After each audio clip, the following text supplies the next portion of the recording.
خواتین و حضرات، اگر آپ نے ابھی تک ہمارا نیا چینل ناولستان سبسکرائب نہیں کیا تو اسے سبسکرائب کر لیں۔ وہاں ملیں گے آپ کو اسلامی اور تاریخی ناولز۔ چینل کا لنک ڈسکرپشن میں موجود ہے۔ دیکھتے رہیے ناولستان اور اردو داستان۔ یہ کیا غلط نہ ہوگا کہ الماس بھائی کے ڈیرے پر گڈی سائیں کو دیکھ کر میرے تو ہاتھوں کے طوطے ہی اڑ گئے تھے۔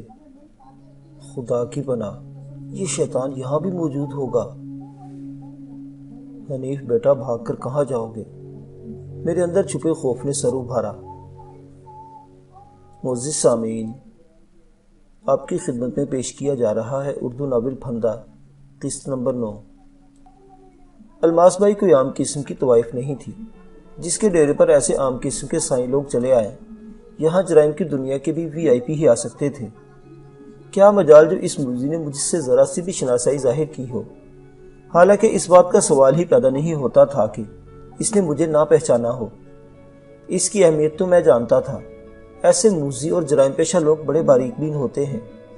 جس طرح میں نے پہلی ہی ملاقات میں اس کے سامنے گاتی نوری کو اس کے ذریعے زور دی تھی، اور اس کے بعد سے اس کا سوال ہی پیدا نہیں ہوتا تھا کہ اس نے میرا چہرہ فراموش کر دیا ہو۔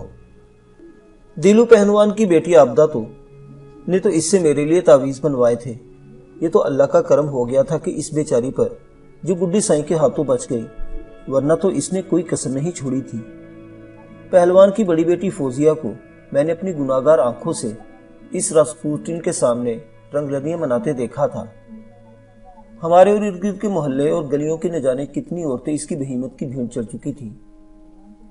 یہاں آ کر احساس ہوا کہ یہ کمبخت کنجروں کا بلی سائیں بنا ہوا ہے۔ سائیں جی، حنیف باؤ صاحب ہمارے نئے دوست ہیں۔ الماس بھائی نے تازہ بگرے کی حیثیت سے میرا تعارف کرایا۔ موج کرے گا، موج کرے گا، گڈی سائیں نے معمول کی طرح میری طرف دیکھے بغیر مستی کے عالم میں کہا۔ شاید اس نے تھوڑی دیر پہلے چرس پی تھی۔ اس کے اطوار بالکل چرسیوں والے تھے۔ الماس بھائی نے میری طرف دیکھ کر آنکھ دبائی اور مسکرا دی۔ شاید اس نے گڈی سائیں کی بات پر ساتھ کیا تھا۔ وہاں لڑکیوں نے گڈی سائیں کے نزدیک ہو کر اس سے کانا پھوسیاں شروع کر دی۔ شاید بیچاریاں اپنے مسائل ڈسکس کر رہی تھی۔ گڈی سائیں ہر لڑکی کی بات کے خاتمے پر ایک ہی فکرہ دہراتا تھا، موجہ کریں گی، موجہ کریں گی، اور بڑی ڈھٹائی اور بے شرمی سے اس کے جسم پر ہاتھ پھیرنے لگتا۔ یہ اس بات کا سگنل ہوتا تھا کہ سائیں جی اس سے خوش ہو گئے ہیں اور اس کا کام بن جائے گا۔ میرے دیکھتے ہی دیکھتے سائیں جی کے سامنے اشیاء خورد و نوش کے خوان سج گئے اور وہ وحشیوں کی طرح کھانے پر ٹوٹ پڑا۔ اس کے کھانے کا طریقہ اتنے کراہت انگیز تھا کہ اس کی طرف دیکھنے کو بھی دل نہیں چاہتا تھا۔ لیکن میری حیرانگی کی انتہا نہ رہی جب میں نے دیکھا کہ اس کا جھوٹا اور بچا ہوا کھانا یہاں طوائف زادیوں کے لیے جیسے تبرک بن گیا تھا۔ وہ سب عام حالات میں شاید ایسے کھانے پر تھوکنا بھی پسند نہ کرتی، لیکن اب ایک دوسرے کو دھکے دے کر اور بڑھ چڑھ کر اس کی گندگی میں حصہ دار بن رہی تھی۔ ایک الماس بائی تھی جو میرے ساتھ کونے میں طنز مسکراہٹ اپنے ہونٹوں پر سجائے بیٹھی تھی۔ شاید وہ بھی اس کھیل سے دل ہی دل میں محظوظ ہو رہی تھی، کیونکہ وہ خود اس منافقانہ کھیل میں اہم کردار ادا کر رہی تھی۔ تھوڑی دیر میں ایسی ہی کچھ بےہودہ حرکات کرنے کے بعد اچانک گڈی سائیں نے ایسی فرمائش کر ڈالی جس نے میرے سارے وجود کو ہلا کر رکھ دیا۔ نوری کو بلاؤ، سرکار کا کلام سنائے۔ اس نے اچانک ہی اپنے نشے میں ڈوبی آنکھیں الماس بھائی کے چہرے پر جما کر ظلم کر دیا۔ خدا جانے وہ کمبخت کس سرکار کے کلام کی بات کر رہا تھا۔ لیکن ایک بات عیاں تھی کہ نوری اس کی محافل میں اکثر گاتی رہتی تھی۔ جو حکم سائیں جی، الماس بھائی نے کہا اور باہر نکل گئی۔ میرا تو یہاں دم گھٹنے لگا تھا، لیکن میں یہاں سے اتنی جلدی اٹھ نہیں سکتا تھا۔ خدا جانے وہ مردود اس کا کیا مطلب لیتا، اور پھر اس کا نوری کو طلب کرنا میرے تو جیسے تن بدن میں آگ سی لگ رہی تھی۔ الماس بھائی نے شاید کسی کو نوری کو لانے کے بھیجا تھا۔ تھوڑی دیر بعد وہ خود اندر آ گئی اور دوبارہ بظاہر بڑے خشوع خضوع سے گڈی سائیں کی مریدگی میں بن کر بیٹھ گئی۔ اس دوران گڈی سائیں کی حرکات جاری رہی۔ بازاری 3-4 اور عورتیں بھی وہاں چلی آئی تھیں۔ ہر عورت باری باری اس کے نزدیک ہو کر اس کے کانوں میں سرگوشیاں کرتی تھی۔ جواب میں گڈی سائیں اپنی خون میں ڈوبی آنکھیں اس پر گاڑتا، اس کے بدن پر غلیظ ہاتھ پھیرتا اور کہتا، موجاں کریں گی، موجاں کریں گی، کہہ کر دوبارہ اپنی گردن جھکا لیتا۔ اچانک ہی دروازے کا پردہ ہلا اور نوری اپنی ماں اور استاد سمیت اندر آ گئی۔ تینوں نے گڈی سائیں کی باری باری قدم بوسی کی۔ گڈی سائیں نے اپنی ہوسناک نظروں سے نوری کے سراپے کا جائزہ لیا اور موجاں کریں گی کہہ کر اس کے ساتھ بھی وہی عمل دہرایا۔ میں نے استاد صاحب کو سلام کیا تو نوری نے چونک کر میری طرف دیکھا۔ میں چونکہ ایک کونے میں سمٹ کر بیٹھا تھا اس لیے اس کی نظروں سے ابھی اوجھل تھا۔ مجھے اس محفل میں دیکھ کر وہ کچھ بجھ سی گئی۔ میں نے یوں محسوس کیا جیسے میری یہاں موجودگی نے اسے کچھ بوکھلا دیا ہے۔ اس نے بھی بڑی ادب سے مجھے سلام کیا۔ سائیں بادشاہ تیرے آواز کلام کے بڑے دیوانے ہو رہے ہیں نوری۔ وہاں موجود عورتوں میں سے ایک نے کہا۔ کرم ہے سائیں جی کا، ورنہ ہم کس قابل ہیں بھائی جی۔ اس کی بات کا جواب نوری کے بجائے اس کی ماں نے دیا تھا۔ کوٹھے پر سازندے کرنے والے آ گئے تھے۔ یہ سب استاد رنگی خاں کے شاگرد تھے۔ انہوں نے ہارمونیم اور طبلے سنبھال لیے تھے۔ استاد صاحب نے تنبورہ پکڑ لیا تھا۔ نوری اور اس کی ماں نے گڈی سائیں کے سامنے گانا شروع کر دیا۔ حال نہیں میرا پیا گھر آیا۔ آج خدا جانے نوری کی آواز میں اتنا سوز کیسے آ گیا تھا۔ آج گاتے ہوئے وہ بار بار میری طرف دیکھتی۔ اس درمیان اس کے چہرے کی مسکراہٹ واپس لوٹ آتی تھی۔ لیکن کیا مجال جو اس کی حرکت سے کسی کو شک گزرتا ہو۔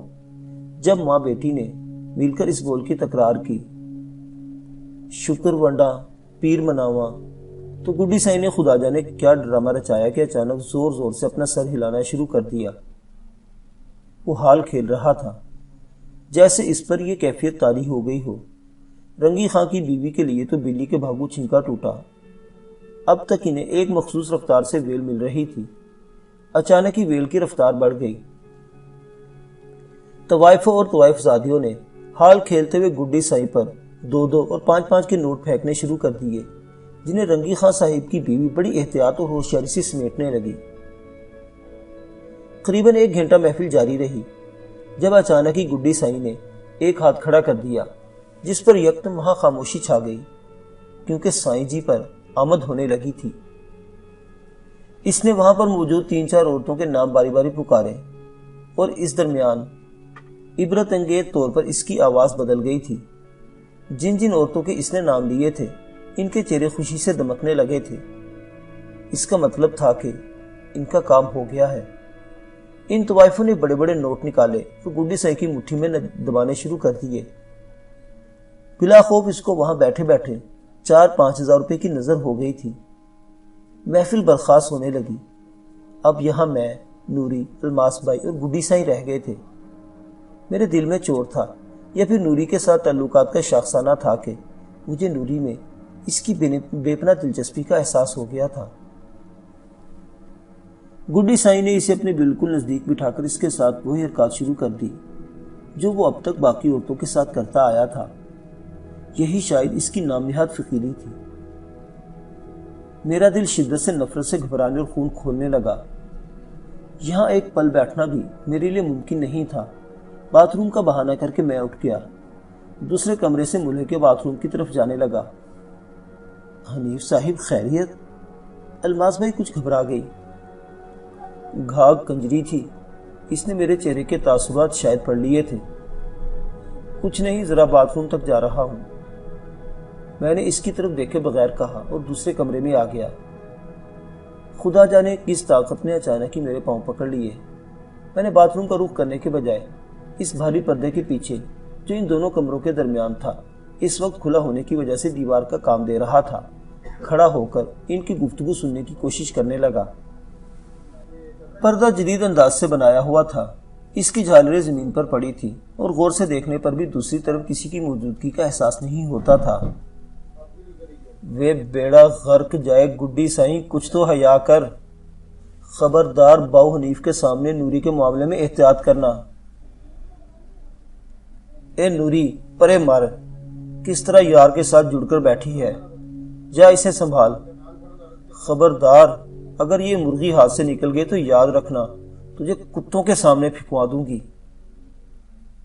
الماس بھائی کی غصیلی آواز نے میرے کانوں میں پگھلا ہوا سیسا انڈیلا۔ ہائے باجی، مجھ پر کیوں ناراض ہو رہی ہو؟ سائیں نے خود اشارہ کیا تھا، میں کوئی اپنی مرضی سے اس سے جڑ کر بیٹھی تھی؟ نوری بولی۔ اچھا زیادہ بک بک نہ کر، چل اس کمرے سے دفع ہو جا، اپنے خصم کو سنبھال، اسے خوش کر کے بھیجنا، سمجھ گئی نا؟ اس طرح نہ جانے دینا، مجھے ابھی بہت کام لینے ہیں، بڑا خاص آدمی ہے۔ کچھ زیادہ ہی خاص آدمی تو نہیں بن گیا؟ الماس بھائی ذرا سنبھل کے چلنا، نواں 9 دن پرانا 100 دن، گڈی سائیں کی آواز آئی۔ اچھا چپ کر، زبان کو بند کر لے، میرا نہ نقصان کروا دینا، الماس بھائی نے قریباً ڈانٹنے کے انداز میں کہا۔ پھر وہ نوری سے مخاطب ہوئی، اب اٹھ جا، اس یار کو چھوڑ دے اور اس قسم کی خبر لے۔ اچھا باجی بے فکر رہو، وہ کہیں بھاگا نہیں جا رہا۔ اس کے اٹھنے کا احساس ہوا اور میں چیتے کی طرح دبے پاؤں لمبے لمبے ڈھک بتا باتھ روم میں جا گھسا۔ میرے دماغ میں آندھیاں چل رہی تھی، یہ ساری باتیں ذہن میں مجھے خنجر کی طرح میرے رگوں پہ میں اتر گئی تھی اور مجھے اپنے سارے وجود میں آگ تیرتی محسوس ہو رہی تھی۔ باتھ روم میں لگے شیشے پر ایک نظر ڈالنے سے مجھے اپنی کانوں کی لوئیں سرخ دکھائی دی۔ اف میرے خدایا، کتنے گھناؤنے لوگ تھے یہ، کتنا خطرناک کھیل یہاں کھیلا جا رہا تھا، کیسے بھیانک لوگوں میں پھنس گیا تھا میں۔ ایسی باتیں تو کتابوں اور فلموں کی حد تک سنی اور دیکھی تھی، کیا حقیقی زندگی میں ایسا ممکن ہے؟ میں سوچ سوچ کر ہلکان ہو رہا تھا۔ یہ سب تو ایک ہی تھیلی کے چٹے بٹے ہیں۔ وہ مشکل خود کو نارمل کرنے کے 2-3 منٹ بعد میں باتھ روم سے واپس آ گیا۔ میں نے بڑی ہمت سے اپنے چہرے پر منافقانہ مسکراہٹ جمائی تھی کہ حالات کا تقاضا یہی تھا۔ اس مرحلے پر میں ان میں سے کسی پر بھی یہ ثابت نہیں ہونے دینا چاہتا تھا کہ میں ان کی اصلیت جان گیا ہوں۔ یوں لگتا تھا جیسے یہ ٹھگوں کا کوئی گروہ تھا جس کی سربراہ الماس بائی تھی۔ معزز سامعین، کہانی ابھی جاری ہے، بقیہ واقعات اگلی قسط میں۔ دیکھتے رہیے اردو داستان۔ اللہ حافظ۔